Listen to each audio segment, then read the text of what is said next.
every person who's listening to this right now has listened to 1,000 podcasts, and they're in the exact same condition, and yet they have not changed their behavior, which means 1, they have not learned, and 2, they are dumb.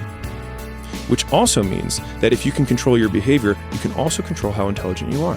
When you have nothing to lose, or you have nothing going for you, it also means you have nothing to lose. And that means that every position on the board always has an advantage, because anybody who has achieved this big thing that you have was also once a 22-year-old who had nothing going for them. If you really measured yourself by the actions you take, then you might be embarrassed.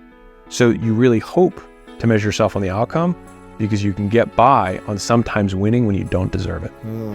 The best way to stay poor is to listen to poor people about how to get rich. What practical steps do you take to reverse negative thoughts? Well, I would say first step is, why is it negative? Like, why am I judging this thought? And that usually diffuses 99% of them. You only start really liking stuff when you get good at it, in my opinion. And you only get good at it by doing it a lot of times before you're good at it. And so this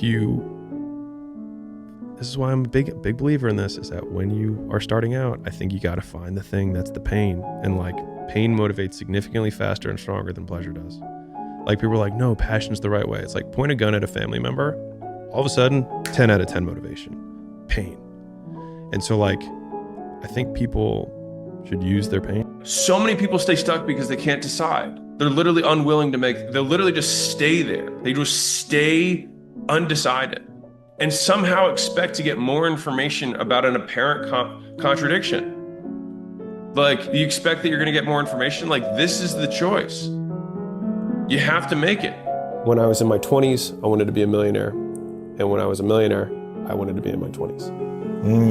And so the idea that my future self would trade all the money he had to be poor in 20 again made me really reanalyze how I saw living life in the moment. If you want to be in the 1%, you can't do what 99% of people are doing. Yeah, if you can be in a bad mood for no reason, then you can be in a good mood for no reason. Which means that if you can do something that's amazing and still have a shit day, it means you can do something that sucks and have a good day.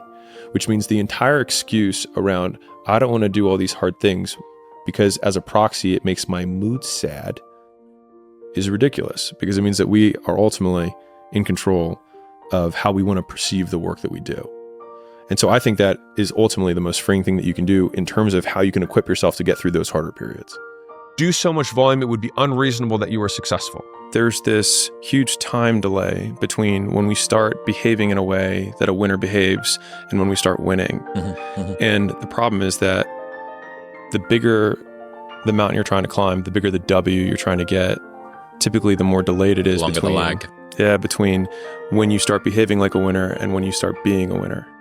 And most people don't get the fast enough feedback loop to know that they're on the right path when they are taking these first steps in the right direction, because they have this really big goal, but they forget that with that really big goal comes the even longer delay that it takes to get there. The only thing that you can do is win so big that all of them constantly compare themselves to you, and then you'll forget they exist. I think what happens is most people are trying to find the perfect answer when they have no perspective from which to make a judgment. They're trying to find the perfect thing to do when they haven't done anything. So how would you have perspective to make a judgment? Like, if you try a lot of things in the beginning, which you have to know what your inputs, outputs are, decrease your action threshold enough with either a cheese or a cat, whatever you need. Most people have more cats than they have cheese in the beginning. So use the cat to start running towards something. And the thing is the rat, it's so simple. It's like, there's cheese here. But what you really just need to know is that there's cheese out there. And there's a cat behind me for sure. And so if I just go anywhere away from the cat, I will have a higher likelihood of getting closer to the cheese. Not that I will find it, but I will get closer to it.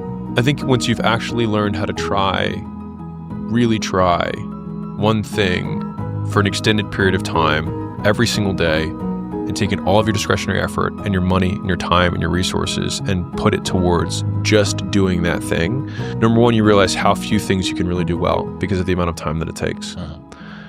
The second thing is you realize how easy it is to beat everyone else because of how few of them actually do that. And learning how to try becomes a generalizable skill across domains.